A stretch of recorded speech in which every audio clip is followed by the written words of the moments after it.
तो शत्रु आप पर हावी नहीं हो पाएगा।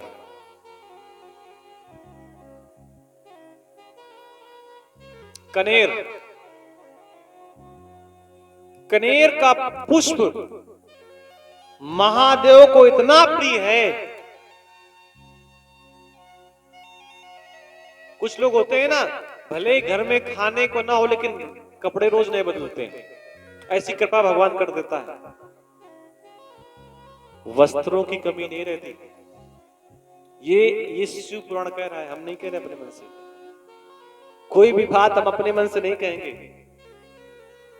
क्योंकि किसी भी वाचक में, कहने वाले में, कथा सुनाने वाले में अपना कोई गुण नहीं होता। वो सब शिव की कृपा का परिणाम होता है कि वो अपनी बात भक्तों तक कहलवा लेते हैं। देखिए, ये ना सोचे कि क्या चढ़ाने से क्या नहीं होता, क्या होता है। ये होता है, और केवल आप चढ़ा दे जाकर के राई का फूल और देखिए हमारी गाड़ी कहां खड़ी है। भैया ऐसे नहीं, महादेव रास्ते बनाएंगे आपको। राई का फूल चढ़ाएंगे। जिनको वाहन का सुख चाहिए या जीवन भर वाहन का सुख चाहते हैं, उन्हें महादेव को राई का पुष्प चढ़ाना चाहिए। और किसी कारण से वनस्पति ऋतु के अभाव में राई का फूल ना हो, पुष्प ना हो, तो उसका फल चढ़ा दीजिए, यानी कि सरसों का दाना। 7 प्रकार के अन्न जिन्हें सप्तधान कहा जाता है, और वो 7 प्रकार के अन्न अगर मुट्ठी भर करके महादेव को चढ़ाए जाए, ना मुट्ठी भर से ज्यादा ना कम, एक बार मुट्ठी पकड़ी जाए बस, और ऐसे करके नीचे छोटी उंगली को छोड़ा जाए और फिर अन्न की धार महादेव को अर्पण की जाए, जिसे सप्तधान बोलते हैं। अन्न की कमी नहीं रहती जीवन में, धन की कमी नहीं रहती, और ये करना ही चाहिए। दूसरा कारण समझिए भाई, अगर आप एक मुट्ठी सप्तधान चढ़ाते हैं तो शिव के आसपास बहुत सारी चींटियां होंगी, चींटे होंगे, छोटे छोटे कीड़े होंगे। शिव तो नहीं खाएंगे ना, खाएंगे तो वही सब कीड़े मकोड़े। अब चींटी को आटा देने से अगर कर्ज की मुक्ति हो सकती है, तो सप्तधान चढ़ाने से सब प्रकार का सुख नहीं प्राप्त होगा क्या? ये तो भैया बड़े बड़े उपाय हैं, लेकिन सबसे आसान तरीका है कि शिव को एक लोटा जल जरूर चढ़ाया जाए प्रत्येक दिन। पूजा में कुछ चीजें होनी चाहिए। 5 देवताओं का पूजन बताया गया: शिव, गणेश, गौरी, शिव, सूर्य, नारायण, और एक और। 5 हो गए कि नहीं हुए? 3 तो शिव के परिवार में हो गए, गणेश जी, माता गौरी और भगवान शिव, ये 3 हो गए। सूर्य चौथा हो गया और विष्णु 5वें। 5 देवताओं का पूजन व्यक्ति को प्रतिदिन करना चाहिए। अब समय नहीं है, क्या करें? जैसे ही स्नान करके आइए, उसी समय अपने पैरों से अपने जूते चप्पल निकालिए और नमस्कार प्रियम भानु। सूर्य को प्रसन्न करने के लिए सबसे आसान तरीका है खड़े होकर के नमस्कार कर लीजिए। इसीलिए तो कई लोग सूर्य नमस्कार करते हैं, उसका नाम ही सूर्य नमस्कार है। सूर्य को केवल हाथ जोड़ करके प्रणाम कर लिया जाए, इससे सूर्य भगवान प्रसन्न हो जाते हैं। नमस्कारम प्रियम भानु। और शिव तो जल से प्रसन्न होते हैं। गणपति दूर्वा से प्रसन्न होते हैं। दूब, जहां आप बैठे हैं आसपास वो दिख रही है ना, वो दूब ही है। दूर्वा गणपति को चढ़ाई जाती है। गणपति बहुत प्रसन्न हो जाते हैं दूब से।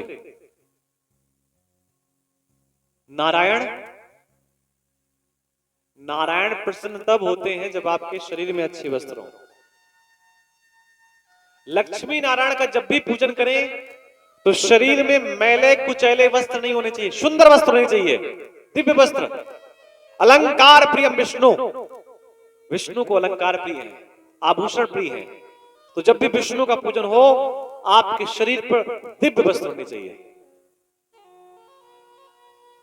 अब आता है नंबर जगदम्बा का। दुर्गा कैसे प्रसन्न होती हैं, जगदम्बा कैसे प्रसन्न होती हैं? तो इसके लिए शास्त्र कहता है स्तुति प्रसन्ना देवी। अगर आप या हम किसी की भी स्तुति करते हैं, तारीफ करते हैं, प्रशंसा करते हैं, उसके लिए सुंदर शब्दों का उपयोग करते हैं, इसका मतलब है कि दुर्गा प्रसन्न है। और अगर हम रोज किसी के लिए अपशब्दों का उपयोग करते हैं, इसका मतलब जगदम्बा हमसे प्रसन्न नहीं है। कई घरों में क्या होता है, 9 दिन का व्रत किया नवरात्र में, और 10वें दिन पति ने कुछ कह दिया, बेटे ने कुछ कह दिया, एकदम चंडी बन जाती है। मैं 9 दिन से मैं व्रत हूं, मुझ में ये आरोप लगा रहा है कि मैं समय से भोजन नहीं बनाती, अब नहीं बनाऊंगी आज के बाद। इसका मतलब है कि पूजा सफल नहीं हुई। स्तुति प्रसन्ना देवी। जगदम्बा का पूजन करके आए और क्रोध हो जाए, ये कैसे हो सकता है? जगदम्बा की स्तुति सब करते हैं। माता सीता ने जगदम्बा की स्तुति की, और जितनी भी कन्याएं हैं ये भी तो जगदम्बा का ही स्तवन करती हैं, पूजन करती हैं। जगदम्बा का मतलब पार्वती का। और पार्वती का पूजन करने के बाद एक ही अभिलाषा रहती है कि जैसे महादेव का परिवार आपने संभाला है, ऐसी शक्ति हमको भी दीजिए, या जैसा आपका परिवार है इतना ही हमारा बना दीजिए। इसीलिए तो शिव का परिवार बड़ा सफल है। शिव के परिवार की विशेष विशेषता है कि जगदम्बा ने कभी महादेव से कुछ मांगा नहीं।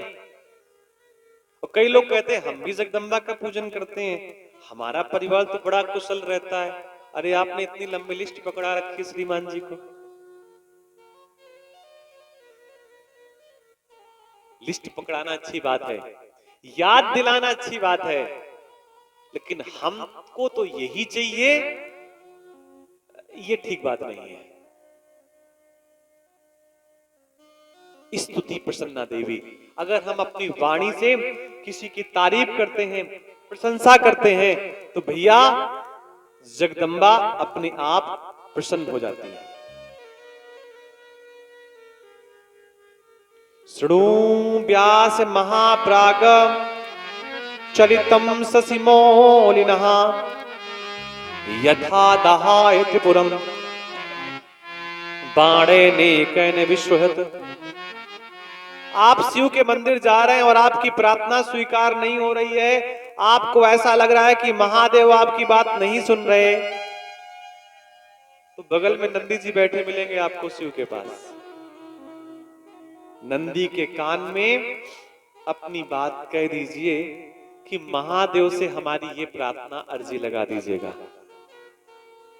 आप लोग देखते होंगे कि बहुत लोग शिव मंदिर में जाते हैं और पता नहीं नंदी के कान में क्या कह जाते हैं, वो यही कह रहे होते हैं। लेकिन एक बात और भी है, रोज नंदी को नई बात बताओगे तो समस्या हो जाएगी। भाई बार बार बताओगे कोई बात तो कहां तक वो आपका संदेश वहां तक भेजेंगे। सीधे आप जज के पास नहीं जा सकते, आपको वकील का सहारा लेना पड़ेगा। सीधे शिव से बात कहने के बाद कई बार बातें आपकी मानी जाएं ना मानी जाएं, इसकी गारंटी नहीं है। लेकिन नंदी से अगर आपने कोई बात कह दी गई है तो नंदी आपकी बात शिव तक अवश्य पहुंचा देंगे। या यूं समझिए कि गाय के कान में कोई बात कही जाए तो देवताओं तक पहुंच जाती है। गाय के कान की संरचना कुछ ऐसी होती है कि गाय के कान में जो कुछ भी कहा जाता है वो देवताओं तक अनायास पहुंच जाता है, पितरों तक अनायास पहुंच जाता है। प्रत्येक जीव जंतु का अलग अलग शरीर पूजनीय है। घोड़ा मुख से पूजनीय होता है, कोई जूठा पात्र हो, गंदा पात्र हो, गंदा बर्तन हो, ऐसा बर्तन हो जिसमें खाना ना खाया जा सके, इतना बेकार का बर्तन हो, उस बर्तन को घोड़े के सामने रख दिया जाए और घोड़ा अगर उसमें अपना मुंह घुमा दे, उस बर्तन को चाट ले, तो बर्तन पवित्र हो जाता है। ये घोड़े की मुख की शुद्धता है। गाय के कान में कोई बात कही जाए तो देवताओं तक पहुंच जाती है। गाय मुख से पूजनी नहीं है, गाय पीछे से पूजनी है। गाय की दिव्य वस्तुएं उसके मल और मूत्र में है, बाकी जगह सब जगह देवता हैं, लेकिन घोड़ा आगे से पूजनी है, गाय पीछे से। अब ये ना पूछना गधा कहां से पूजनी है। कई बार लोग पूछने लगते हैं भैया वो बड़ा मेहनत करता है, बड़ा काम करता है, और ब्राह्मण कहां से पूजनी है? चरणों से। उसके किसी दूसरे अंगों को प्रणाम न किया जाए, हाथ जोड़ करके उसे प्रणाम किया जाए, चरणों को प्रणाम किया जाए, तो वो वहां से पूजनी है और वो वहीं से सब कुछ आपको दे सकता है। बोलिए जगन्नाथ भगवान की जय। एक बार बृहस्पति एवं इंद्र शिव के दर्शन के लिए जा रहे थे कैलाश में। ध्यान देना, फिर दोबारा बता रहा हूं मैं, बृहस्पति और देवगुरु इंद्र भी शिव का दर्शन रोज करने जाते हैं। रावण भी शिव का पूजन करता है। शिव का वैसे कोई शत्रु नहीं है, अगर कोई शत्रु किसी का है तो विष्णु का। जितने शत्रु आपको ज्यादा से ज्यादा संख्या में मिलेंगे, विष्णु को मिलेंगे, हरि के मिलेंगे, राम के मिलेंगे, कृष्ण के मिलेंगे। कुछ ही ऐसे शत्रु हैं जो शिव के शत्रु हैं, अन्यथा शिव के सभी मित्र हैं। शिव के यहां प्रत्येक जीव को समान दृष्टि से देखा जाता है। इंद्र और बृहस्पति शिव का पूजन करने के लिए जा रहे हैं, रास्ते में दिगंबर का वेश बना करके महादेव आ गए, रोक लिया इंद्र और बृहस्पति को, ये कह करके कि आप कहां जा रहे हैं। दोनों ने कहा रास्ते से हट जाओ, हम महादेव के भक्त हैं, हम महाकाल के भक्त हैं, और महाकाल के भक्तों को कोई रोक नहीं सकता। हटिए आप लोग रास्ते से। अहंकार था कि हम सब कुछ कर सकते हैं। शिव नहीं हटे तो इंद्र ने वज्र का प्रहार करना चाहा, शिव ने वज्र को रोका। शिव ने भी अपनी शक्ति से इंद्र के ऊपर प्रहार करने का विचार किया, तब तक देवगुरु बृहस्पति पहचान गए तो भगवान भोलेनाथ है। देवगुरु बृहस्पति भगवान भोलेनाथ के चरणों पर गिर पड़े। इंद्र भी भगवान के चरणों पर गिर पड़ा, लेकिन जो तेज प्रकट हुआ उसे कहां फेंके? तो उस तेज को ब्रह्मा ने समुद्र में फेंक दिया, शिव ने समुद्र में फेंक दिया। तेज का मतलब शिव का अंश। समुद्र ने उस अंश को स्वीकार किया और वो अंश देखते देखते बालक के रूप में परिवर्तित हो गया, और उसी का नाम जलंधर पड़ा। समुद्र में जलंधर जब था तो भैया ध्यान देना, छोटी फसल हो या छोटा बालक हो या छोटा पेड़ हो, अगर इनको सही व्यक्ति ना मिले तो बिगड़ने में समय नहीं लगता। कोई छोटा पेड़ है और उसे सहारा ना मिले सीधे बांस का, सीधी लकड़ी का, तो पेड़ टेढ़ा हो जाएगा। कोई छोटा बालक है, उसे अच्छे लोगों का सानिध्य न मिले तो बालक बिगड़ जाएगा। ये छोटा पेड़ और छोटे बालक कागज के कोरा कागज होता है ना, इनका मन कोरा कागज के जैसा होता है। इसमें जो कुछ भी लिख दिया जाए वो कभी मिटता नहीं है। आप कहेंगे ऐसे कैसे संभव है? 1 से 5वीं तक ककहरा ABCD और पहाड़ा सिखाया जाता है कि नहीं सिखाया जाता, बोलो भाई। और ये सब चीजें व्यक्ति को जीवन भर याद रहती हैं। कोई पढ़ना भूल गया क्या, कोई लिखना भूल गया क्या, लेकिन 7वीं 8वीं 9वीं 10वीं 11वीं 12वीं में जो पढ़ाया जाता है वो व्यक्ति भूल जाता है। वो व्यक्ति क्या करता है, भूल जाता है। क्यों भूल जाता है? क्योंकि सबसे पहले बच्चे के दिमाग में कोरे कागज में क्या लिखा गया, वही का से कबूतर। इसलिए व्यक्ति भूलता नहीं है। जलंधर ये भगवान शिव का ही पुत्र है। समुद्र में खेल रहा था तो इस जलंधर ने समुद्र ने इसका पालन पोषण किया, समुद्र ने इसे आश्रय दिया। समुद्र को ये जलंधर पिता कहने लगा। राक्षस लोग आए, राक्षस लोगों ने इनको अपना मित्र बना लिया, सहपाठी बना लिया और धीरे से बहुत अनेकों प्रकार की कथाएं सुनाई, लेकिन भगवान की नहीं, दूसरी। समुद्र के प्रति राक्षसों ने कहा जलंधर से कि तुम्हारे पिता के पास बहुत सारे रत्न थे और इन सारे बहुत रत्नों को समुद्र मंथन के माध्यम से देवताओं ने छीन लिया। राहु के चेहरे को दिखा करके बताया कि समुद्र मंथन के बाद विष्णु ने राहु का सिर काट दिया। शिव ने सहायता प्रदान की और जैसे ही मन में ये भाव जगा कि शिव ने सहायता प्रदान की, विष्णु ने राहु की गर्दन काट दी, सारे रत्न छीन लिए मेरे पिता के हृदय से। पिता का मतलब समुद्र। उसी समय देवताओं के प्रति जलंधर के मन में क्रोध उत्पन्न हो गया। जलंधर का दोनों से बैर हो गया और जलंधर की पत्नी जिसका नाम था वृंदा, कई बार राक्षसों को भी अच्छी पत्नियां मिल जाती है। जलंधर राक्षस है तो उसकी पत्नी का नाम है वृंदा। वृंदा का मतलब तुलसा, जो बाद में तुलसा बनी। वृंदा पतिव्रता है। पतिव्रता का मतलब वृंदा ने पति के अलावा मन में किसी का भाव अपने हृदय पे नहीं लाई। वृंदा तपस्या करती थी, तपस्या का परिणाम पति आतंक करता था। अब इस दोनों का मतलब क्या है? इसका मतलब यह है कि किसी की पत्नी अध्यापिका हो और महीने में 1 लाख कमाती हो और उसका पति कुछ न कमाता हो, केवल पैसे उड़ाता हो।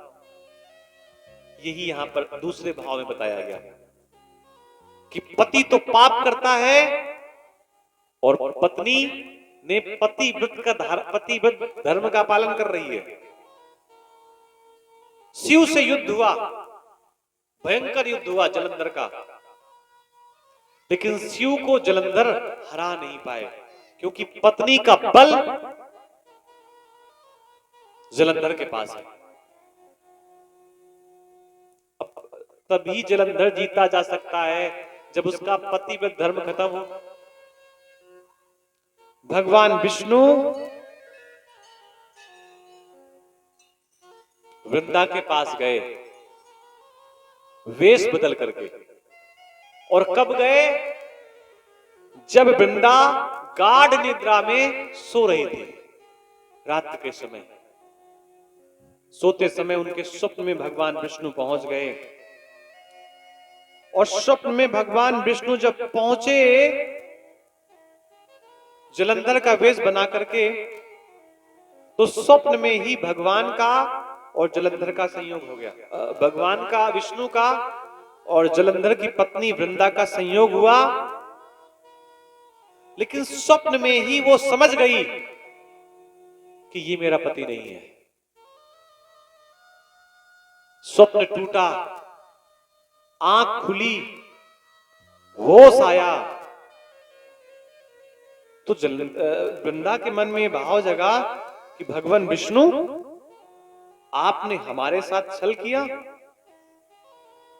रोक नहीं पाई अपने आप को, और उस सती ने भगवान विष्णु को भयंकर श्राप दे दिया। आप पत्थर के बन गए, आपका स्वभाव पत्थर के जैसा हो गया, आपके मन में दया नहीं आई, आपके मन में लाज नहीं आई, आपने हमारा पतिव्रत धर्म नष्ट कर दिया। आप पाषाण बन गए। मैं आपको श्राप देती हूं कि आप पत्थर के हो जाओ। विष्णु भगवान को श्राप दे दिया, और वही विष्णु भगवान गंडकी नदी के आसपास होने वाले पत्थर बन गए। वृंदा का पतिव्रत धर्म नष्ट हो चुका था। वृंदा का पतिव्रत धर्म नष्ट हो गया था, और पतिव्रत धर्म नष्ट होने का परिणाम कि शिव का जलंधर के साथ युद्ध हुआ, और अंत में जलंधर को भी मुक्ति मिली। जलंधर का अंश शिव के अंश में प्रवेश हो गया। जलंधर जो भी युद्ध कर रहा था अपनी पत्नी के बल में कर रहा था। और ऐसे कई पुरुष होते हैं जो अपनी पत्नी के बल में बहुत बड़े बड़े काम कर लेते हैं। करना भी चाहिए। कुछ पत्नियां इतनी श्रेष्ठ होती हैं कि अपने पतियों से कहती, तुम केवल आराम से कमाओ, घर की चिंता छोड़ दो, पूरे घर की जिम्मेदारी मेरी है, मैं घर को स्वर्ग ना बना दूं तो आप कहना। और ऐसे पति स्वतंत्र होकर के काम करते हैं, फिर तो भैया घर स्वर्ग बन जाता है। बोलिए शंकर भगवान की जय हो। दर पे जो आएगा सर को झुकाएगा, सबको भूला के जो गुण तेरे गाएगा, उनका हो जाए बेड़ा पार। उनका हो जाए बेड़ा पार। दर पे जो आएगा सर को झुकाएगा, सबको भूला के जो गुण तेरे गाएगा, उनका हो जाए बेड़ा पार। उनका हो जाए बेड़ा पार।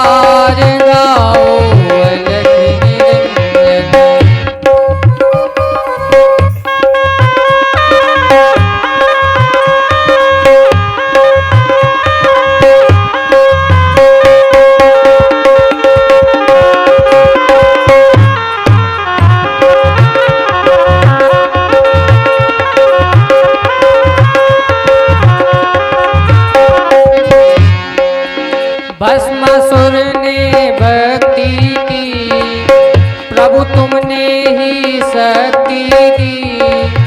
भक्ति पाकर उसने भी एक बड़ी नादानी की, प्रभु पीछे था दौड़ा, आसन शिव ने छोड़ा। प्रभु ने माया रचा के मोहनी रूप बना के, दुष्ट को फंसा है नाच वो ना चाहे, नाच न जाते हुए हासर आया है, बोला है वो वरदान गाओ अलख निरंजन, का हो जाए बेड़ा पार। गाओ अलख निरंजन।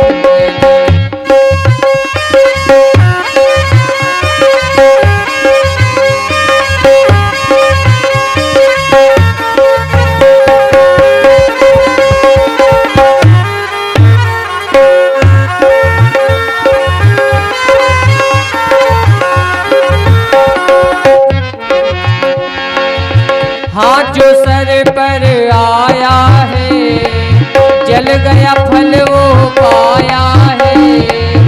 हाथ जो सर पर आया है, जल गया फल वो पाया है। प्रभु की देखो ये माया, जैसा किया वैसा पाया।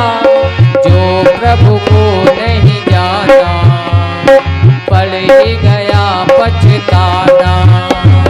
कष्ट हुआ जब तन को तब प्रभु को पहचाना। दर पे जो आएगा शिव से वो पाएगा, भक्ति करेगा जो शक्ति वो पाएगा।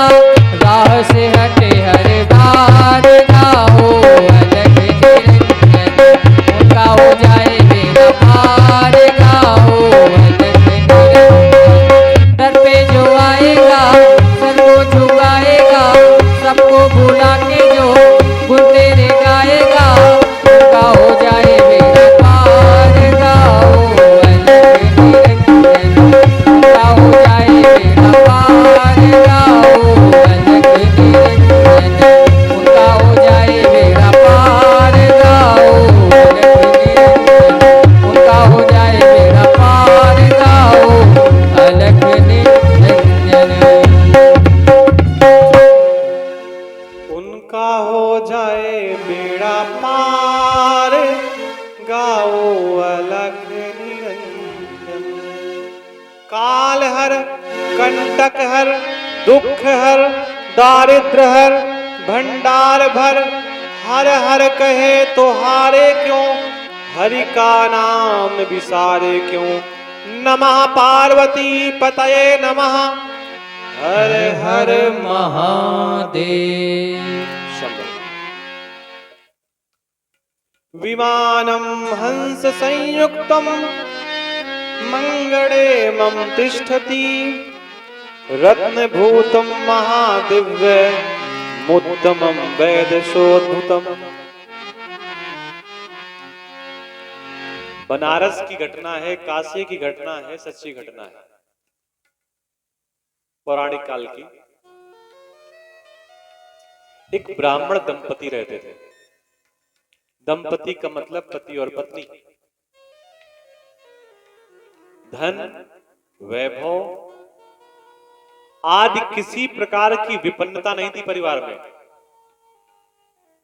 सब प्रकार की संपन्नता थी। और